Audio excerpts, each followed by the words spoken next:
Good morning. It is good to be with you again. Good to be home. I'm going to try to preserve my voice. I have, the fact the last time I held a meeting at the same congregation as last week, I completely lost my voice in that meeting. I was able to keep my voice this year. It didn't do the same thing, but it's not quite right either. So I guess that may just be from a whole lot of speaking over the last 2.5, 3 weeks. The new quarter technically started last Sunday, but obviously I was not here to start that meeting. But what we're going to do today, I told you I was kind of on the fence about this, but I had a request just to forge ahead into Chronicles, and so I'm going to do that.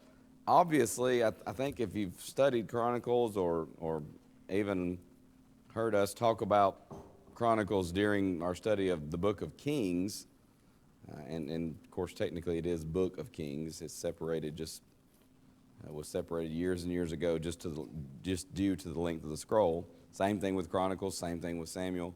But if you recall, when we studied that book, when we studied Kings, we mentioned that there is a lot of overlap with Chronicles. And so we won't study this as verse by verse. We'll pick, sometimes we'll pick sections. And of course, one of the difficulties of Chronicles is that it's not always easy to divide into sections. But we'll sometimes pick sections. There are sometimes that we will pick, we'll look at an account and maybe point out where it varies from the parallel account in Kings. Or if it's an account that's not in the book of Kings, we'll specifically talk about that. And that's kind of what the book does, Chronicles. It gives us a more complete picture of Hebrew history. And so it's very interesting. I've never taught the book. When somebody requested, I told you I was on the fence anyways. So somebody requested, said, I'd like to just keep going and get this study. I thought, okay, I'm going to do that because I've never taught it. It's a little bit of a challenge for me, but it's also gives us that bigger, completer, is that a word? More complete picture of Hebrew history. What I want to do, maybe after our study of Chronicles, I thought about doing it before, but I think while Kings is fresh in our minds, it makes more sense to go ahead and do our study of Chronicles. But at some point in the not too distant future, I want to go through a study that 4 or 5 of you were in here for that study. It was an overview of the Old Testament. I know sometimes people say when there's an Old Testament study, they feel, I don't know if lost is the right word, but sometimes they have a hard time keeping up with where are we in the timeline, where are we, as far as all that goes. And the Old Testament overview is a great, great study for that. I got this years ago in fact, it was not long at all after we got married. I got this from Reagan's dad, and I don't know, it looks like something that was put together over a period of years, but I have taught it, I don't know how many times, to teenagers. I was trying to think, I thought I had taught it to our teens here, maybe not, but I've taught it to teen classes, I've taught it to adult classes. As I mentioned, there were a handful of people here that I did that class on I think it was a Monday evening class, and we went through that. But it is just one of the best overall big picture looks at the Old Testament. You get some detail in there as well, depending on how long I take to teach through it. In our Monday evening class, we took our time and we got a little more in depth. But I want to work through that at some point. I realized I've never taught that before here, thinking that I had because of that class, but I've never taught it in this setting, and so that might be good to do at some point. But let's talk about the book of Chronicles. I've got 2 or 3 different introductions here that I want to kind of try to merge all together.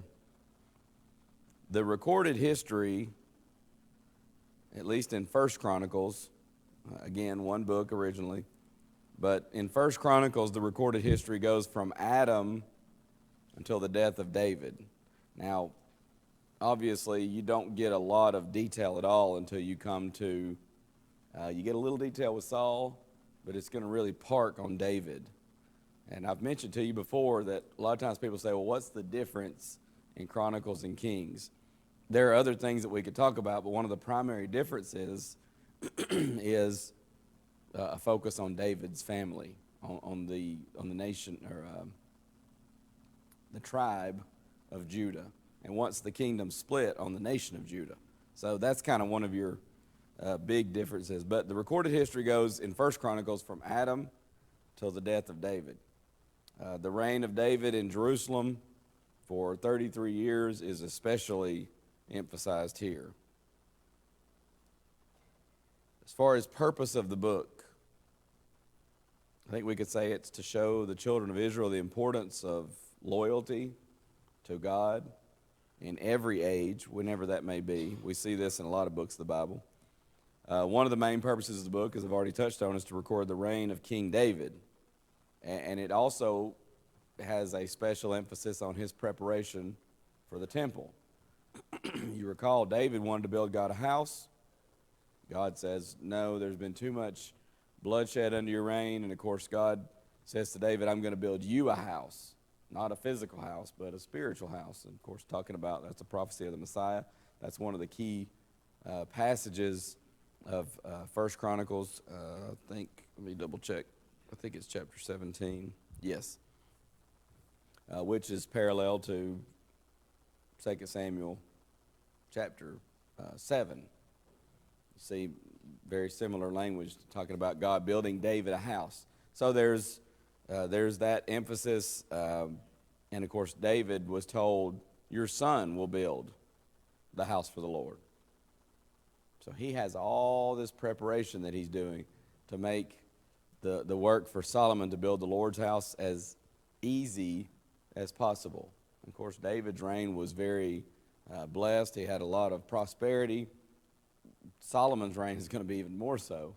But he's setting things up so that it's as convenient as possible for his son to do that. If you want just a very, very brief outline of the book, and if you've ever read it, you know, chapters 1 through 9, genealogies. It's sometimes difficult for us when we're reading through that, but there are some gems within the genealogies, and we'll talk about some of those as we go along, and you'll see some of that. Chapter 10 is the next division if you're outlining the book. This is the reign of King Saul. It's a very brief overview of his reign, and if you recall from our study of 1 Samuel, it's very brief compared to that book. Chapters 11 through 21 deal with the reign of King David in Jerusalem. Chapters 22 through 29 deal with David's preparation for the temple. Again, he's not going to build it, but he makes a tremendous amount of preparation for his son Solomon to be able to build it. Important people in the book of Chronicles, there are a lot of people mentioned, obviously, especially when you get into the genealogies, a lot of people. But really, David is your main character within this book. There's some key verses. I'm not going to go over that right now just because it's like just about any book of the Bible, especially a bigger book. You could pick out so many key verses. I will say this. Let's at least mention a key chapter. That's chapter 17. That's that promise to David. You're not going to build me a house. I'm going to build you a house, God says. And of course, that's a reference to the Messiah. So that's definitely we could at least say a key chapter. We could pick out so many verses if we wanted to, say, well, here's key verses. But for time's sake, let's just narrow it down and say key chapter would be chapter 17. One fellow says a key phrase in the book is thou reignest over all. God reigns over all is the concept there. Again, a lot of the same material as 2 Samuel and Kings. There's going to be some supplementation. Another author or I guess this will be a preacher, teacher, gives some key words from the book: worship, prayer, praise, and glory. I think for the purposes of our class, this kind of goes beyond the scope of what we're doing, but it's not something that is as heard of as it used to be, and maybe that just depends on who you're talking to and what circles you're running in, because I'd never even heard of it before until I got to preaching school. But there's this idea of it's a very liberal concept where liberal scholarship, so-called, will try to question the authorship of just about the human authorship of just about any book of the Bible. And really what they're getting at, I've said this before, and you can deny it verbally, but your actions, as we say, speak louder than your words. What it gets down to is denying the spiritual author of Scripture. It's denying that Scripture comes from God. It basically is trying to take Scripture from the realm of inspired men spake as they were borne along by the Spirit, as Peter says in 2 Peter 1. And it's trying to make it, this guy went over here and he did some research from that guy who did a little more research from this guy, and they got together and they put their notes together, and sometimes those guys, they can't agree on anything, and so that's why you see some differences in the text, because you got these different authors that are writing. As Brother Moser used to say, there's a Greek word for that: hogwash. It's just not true, and that sounds, and especially the way sometimes they'll describe it, it sounds plausible when you read it. In fact, when I first heard about it, I started doing a little bit of reading. I said, okay, I'm going to check into this. And boy, it does. They make it sound good on the surface. But the problem is, there are a lot of problems with it. But one of the main problems is when you get to the New Testament. One of the big things that this, I don't know if the whole thing is, I know at least part of it is called the documentary hypothesis.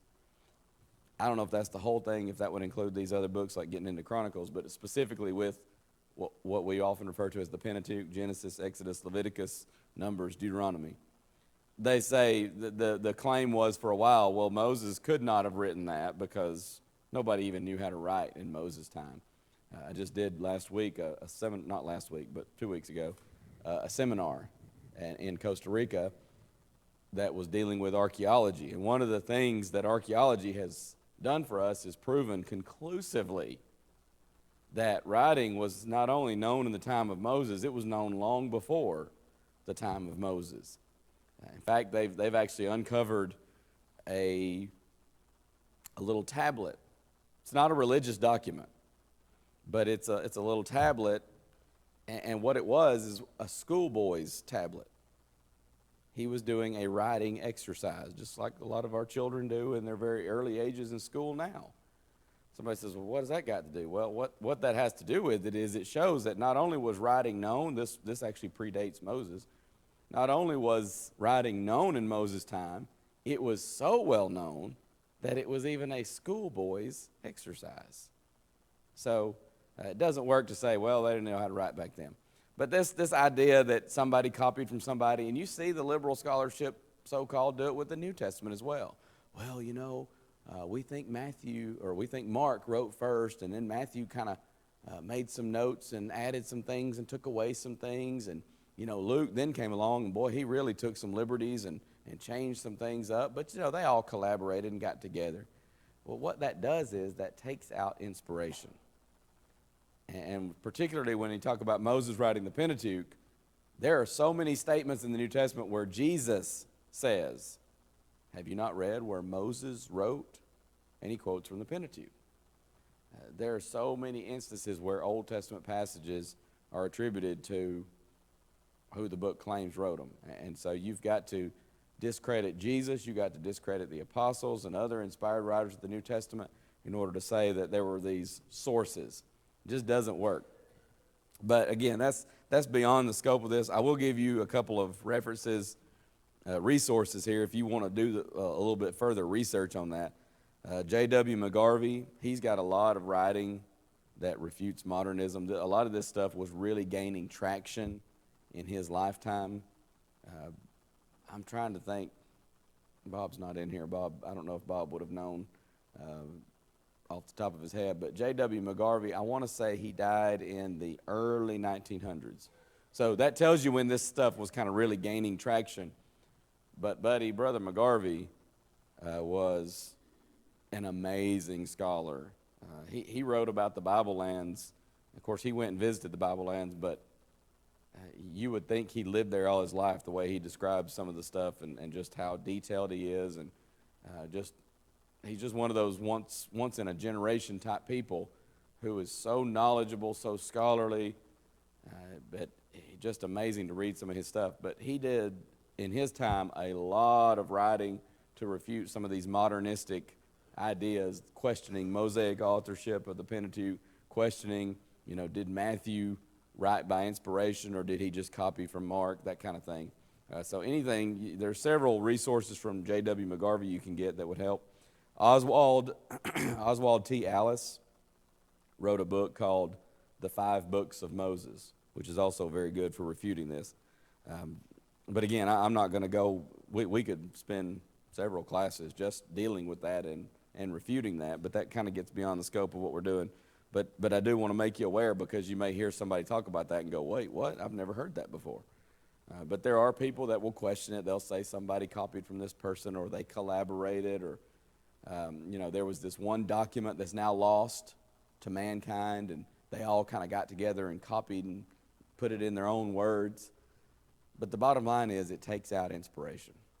And either the Bible is inspired or it's not. You cannot explain it, though, by mere human authorship. And these other so-called theories, they're very, it's very, I won't say it's very easy, but it's easy with some study and some research to see that they're not, they don't hold any water. Main subject of the book, getting back to 1 Chronicles, it's a condensed history of Hebrew history from Adam to Solomon. It's a supplement to this particular 1 Chronicles is a supplement to 2 Samuel. The chief topic is going to be the reign of David. It's going to trace the spiritual significance of the lineage of David. Of course, you see the sovereignty of God over and over again in 1 and 2 Chronicles. You see the importance of worshiping God according to His Word. Again, it goes beyond the scope of our class, but there's the idea of premillennialism. We've done a whole study on that. But some of premillennialism goes this idea of God building David a house, and they get very literal with that and take those passages from 2 Samuel 7, 1 Chronicles 17, and try to literalize it, and the Jews are going to return to Jerusalem, and God's going to build a house there. The temple's going to be rebuilt, and all this stuff. A very good resource, if you want to do some more study on that particular idea, is a book by Foy E. Wallace, Jr., and it's called God's Prophetic Word. I believe we have that in our library. I'd have to double check, but I believe we do. It is one of those books that's very, very thorough. And, you almost just want to read like a chapter at a time, because he gets pretty deep on some of this stuff. But it is good for refuting just about every aspect of premillennialism. He has another book called Bulwarks of the Faith, which also, it's not dealing with premillennialism, but it's refuting error. It deals specifically with Romanism. The message of the book of 1 Chronicles, it's for everybody to learn from the history and from the examples. Whatsoever things written aforetime written for our learning, Romans 15:4. We learn about the blessings and the necessities of giving God the glory that is due Him. We learn about worshiping the Lord and the beauty of holiness. Here's another preacher's thoughts on things to notice about Chronicles. Some things that we should notice. He points out, and I think it's a true statement. He says these books, talking about 1st and 2nd Chronicles, or book, if you want to just say the one book, generally not people's favorite books to study, right? I mean, I've been preaching for 24 years this summer, off and on, and I've never taught Chronicles. It's generally not a book that people go and say, boy, when's the last time we studied the book of Chronicles? Can we have a class on that? It's just not what people typically ask. The material is lengthy, 65 chapters. Of course, you got 9 chapters worth of just genealogy, as we see in 1 Chronicles. Again, it's difficult to separate it into sections sometimes. Much of the material is repetitive. There is something to be said for that. I was talking to Brother Scott Broughton last night, and we were talking about some of the challenges in the mission field over there, and some of the things that I don't remember what there was something in particular we were talking about that there was something to do with qualifications of elders, and there was a mention of maybe trying to look at the possibility of getting elders, and Scott says, somebody put my name up as a potential elder. And he says, I'm sitting here thinking, husband of one wife, that's pretty high on the list of the qualifications. It's not ranking, but I mean, it's very early in the list. And we were talking about this, and I said, well, there are things that we just take for granted in the church, at home, if you want to use that terminology, that we just say, well, everybody knows. But why do we know that? Because we've heard, especially if you've been a Christian for a long time, you've heard there's no telling how many. I was trying to I haven't sat down and done the actual math, but I was just thinking recently, and July 1st will be 8 years at Bremen. I've probably preached, even considering gospel meetings and time away and things like that, probably close to 1,000 sermons just here to this congregation. That's just that blows my mind to think of that. And I'm sure during that time I have said a lot of the same things. But there's something to be said for repetition, right? And there's a reason why sometimes when a church, when a mission field rather, the church is kind of young in a mission field, and sometimes it's fledgling a little bit. It oftentimes is because they haven't heard those things repeated and repeated and repeated. I said this to the preacher students 2 weeks ago, over and over again. In fact, in the book of 2 Peter, twice, Peter says, I'm writing things that you already know, but I'm trying to stir you up by way of remembrance, so that when I'm gone, you'll remember these things. So there is something to be said for repetition. Yes, ma'am? The article in the paper this week that Chris went and did the interview with Tom Cruise, he was so frustrated when they came out as Chris was the pastor. I saw it. And I told him, I said, honey, that's just what the world thinks. But I told that young man multiple times. I gave him the bulletin. I told him I was one of 3 elders, and he was so frustrated with it. But that's something the world has just no clue about. And that's a repetition that people just hear it all the time, the pastor. And people say that, oh, so you're the pastor of the church down there. And I say, no, I'm just the preacher. I'm actually one of 2 preachers. And we have 3 pastors. Wait, you have 3 pastors? You're one of those. No, I'm the preacher. Yeah, the pastor. No. I mean, it's like sometimes you're going round and round because it's so ingrained. People think pastor and they think the preacher, even though that's not. And sometimes in Bible studies, I've gone over this with people, and when we start looking at it in Timothy and Titus and other passages, and they go, oh, okay, so. Asking his mother, I didn't know Chris was the preacher there. It's just, and it's so hard to get that through to people sometimes, but it's because something has been so ingrained. And sometimes members of the church, especially longtime members of the church, there are things that are ingrained, and sometimes that's in a good way. Sometimes it's if we're not careful, we can get a tradition that becomes so ingrained. But many times it's in a good way. But we go, why do people not get that? Well, maybe they haven't heard it 8 million times like I have. And that's what Scott and I were talking about last night, and we had that conversation. So there is some repetition here in Chronicles. You're going to notice that for sure, but it's not accidental, and there is some difference. And we might even say there are some differences, would be more accurate, because I was looking. I had a note here if I can find it. Anyway, I've got it somewhere, but there's a slightly different slant. Where did I write that? Oh, there it is. Okay, I've got it under historical background. They're not just repeating the same material. There is repetition, but it's not just, well, let me just, God's not just saying, let me just repeat the exact same thing. And preachers do this, teachers do this, Bible class teachers, teachers in a secular realm. You're repeating the same thing, and a lot of times you'll mix it up a little bit, try to say it a little bit different way.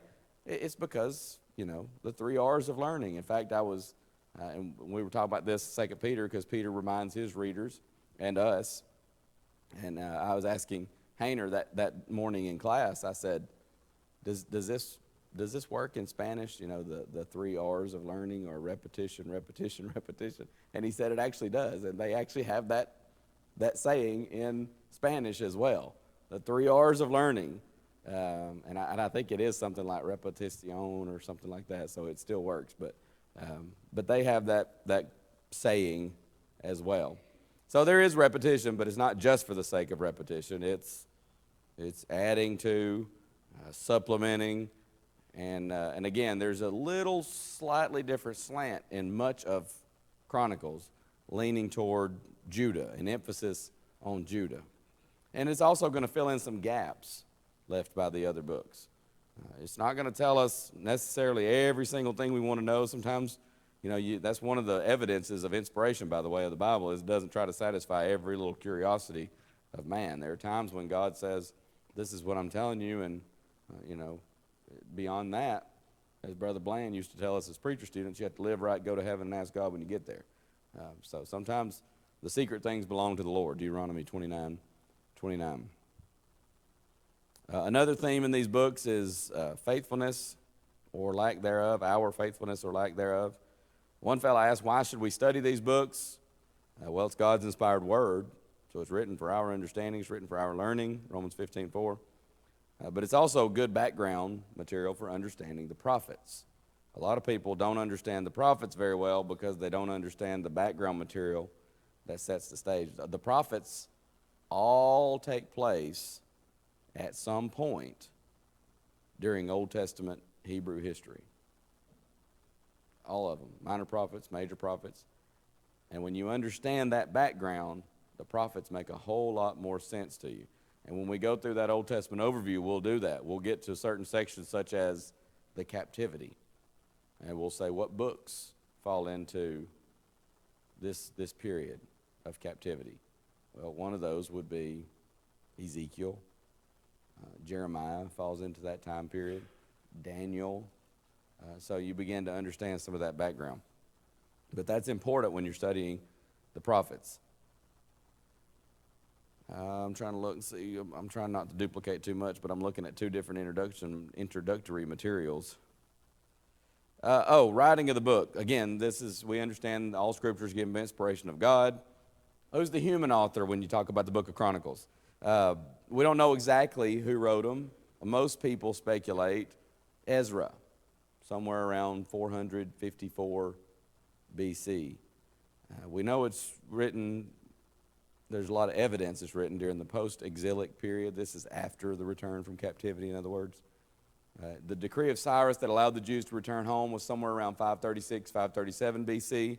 So a lot of people speculate somewhere in the range of 100 years after that. It's written to give a chronicle of Hebrew history. Some senses overview, some senses slow down and look a little closer at that history.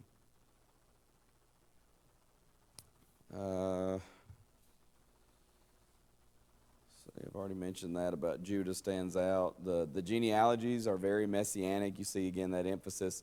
It's helping people understand the Messiah. Again, remember, Old Testament is always looking toward the Messiah. find yourself, we need to find ourselves every Old Testament book asking, how does this fit into the Messianic picture? Because it always has some way of fitting in. Some key dates, we've talked about these before. 606, Daniel is carried away into captivity. That's the first carrying away to Nebuchadnezzar's palace in Babylon. Daniel was with that group, Shadrach, Meshach, and Abednego, or Hananiah, Mishael, and Azariah. 596, 597 BC, you have the second carrying away. Ezekiel would be among that group. He's going to preach to the captives in an exile, kind of almost like a refugee camp is not the right word because they're not refugees, they're captives. But there's like an encampment, a community of the captives. And so you'll have Ezekiel among them preaching and teaching. And then 586, 585 BC, something like that, you have the third carrying away into captivity. This is when Jerusalem is leveled, completely destroyed, burned. The temple is destroyed, burned. Several things are, well, basically anything of value from the temple is carried away into Babylon. By the way, that's, again, background, because when you get to Daniel chapter 5, you have a king named Belshazzar, a Babylonian king, and what's he doing? He's having a big party, right?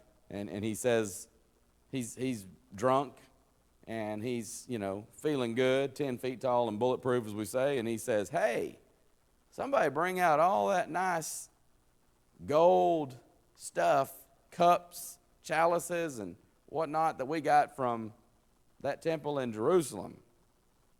And, of course, that's when the hand appears on the wall. Meeny, meeny, tickle, upharsin, it writes on the wall. You've been weighed in the balances and found wanting. And the kingdom of Babylon fell that night to the Medes and the Persians. The book also is going to cause the people in that day to look back at God's faithfulness over the years. Remember this as you study it. God's faithfulness over the years, even many times when they're not faithful. When they're not faithful, God is still faithful to His word. Sometimes being faithful to His word means punishing them like He promised He would do if they didn't serve Him faithfully, if they didn't do what they were supposed to do. But it reminds them that they're still a part of God's kingdom. The kingdom is still in the middle of God's plan. And today there's a spiritual application to that because the spiritual kingdom, of course, is the church. The book's also written to bring hope to a broken people who have come back to the land. Remember, this is written after the captivity. So here are people that have come back to the land. This is some, getting around 100 years or so after they've come back home. You think maybe they felt hopeless coming home to such a devastated homeland? You know what happens. Joe Engelberg talked about this. I got to hear a little bit of his lesson before we went to the meeting Wednesday night. No, never mind. I listened to this Friday. I listened to his lesson on Friday. I didn't get to hear that much of it on Wednesday night. But I was listening to it Friday. But he was talking about what happens just in a flower garden or a garden spot in just a short period of time if you don't tend it, if you don't pull out the weeds. It grows up. And so can you imagine after 70 years coming back to your homeland, what it must have looked like, how grown up and overgrown everything was? Maybe people coming back to their, this used to be my house. This used to be my garden. It was just wonderful. It produced so well. Just, God told them, He brought them into a land that was a fertile land. So they needed some hope. So this is going to give hope to a broken people who have come back to the land. It's going to let them know God's not finished with them. You have a hope for the future. And again, there's a spiritual lesson for us in that. It reminds them they're still the same people from David's mighty empire. Oh, you're not as fiscally,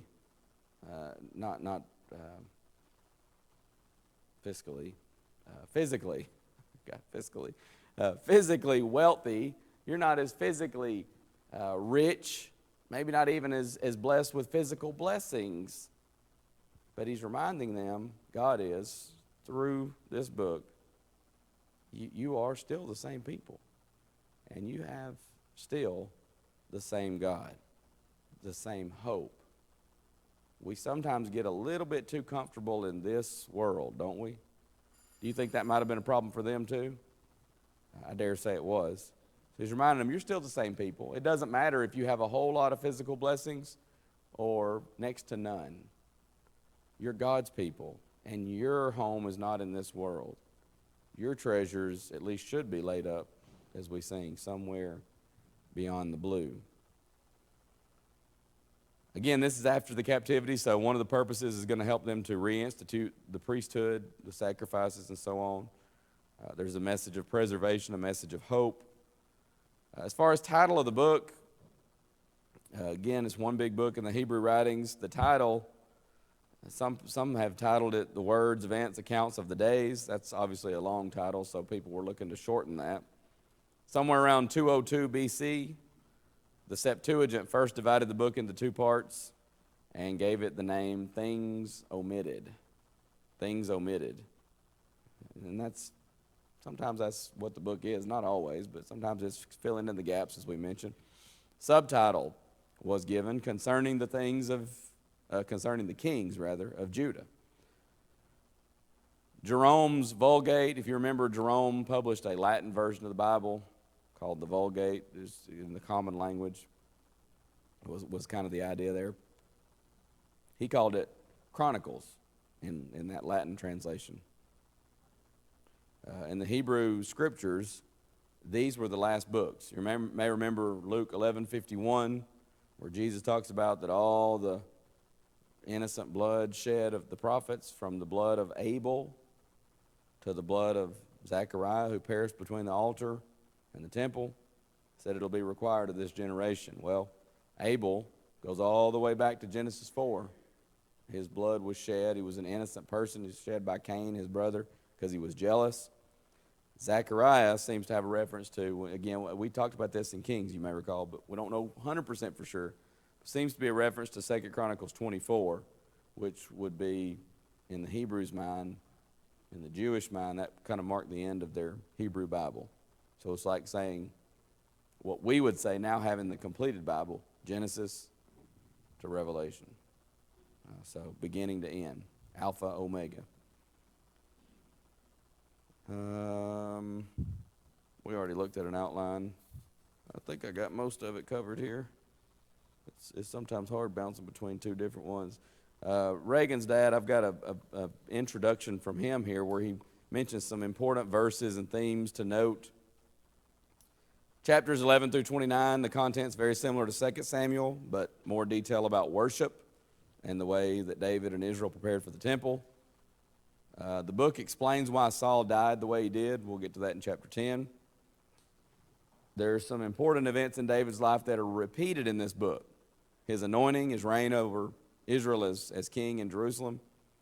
Also, when he moved the Ark of the Covenant, recall that? When Uzziah died, he was killed. God's covenant with David, David's sin in numbering the people, but there's also unique material. We'll see that as we go along. We sought it not after the due order. That's why Uzziah died. They didn't do it God's way. That helped lead to Uzziah's death, at least. David's preparation for the temple, we talked about that. The last recorded speech and prayer of David, we'll see that. 1 Chronicles 29:29 points out the acts of David were written by three different prophets, Samuel, Nathan, and Gad. And then, of course, after David's death, Solomon's going to take over as king. We'll begin next week looking at the text. Again, bear in mind 9 chapters worth of genealogies. We're not going to go and read unless, I think Billy said he was interested in reading those verses for us. But we won't go through and try to read all those names. But I do want to point out some things because, as I said, there's some nuggets, some gems in there that teach us a lot and we can learn a lot from. That's one of those sections we'll summarize, but we will notice some things from a few different verses in there. So we'll pick up with that, Lord willing, next week and jump into the text. I think that in a relatively decent amount of time we can get through, even though it's 65 chapters, a lot of this is stuff we've covered in Kings. So as I said, we'll supplement, we'll point out where there's some unique material and summarize it that way. But looking forward to getting into the text next week. Let's take a break before our worship period. Thank you. It's good to be back with you. I hope it's good to have me back, but either way, it's good to be back.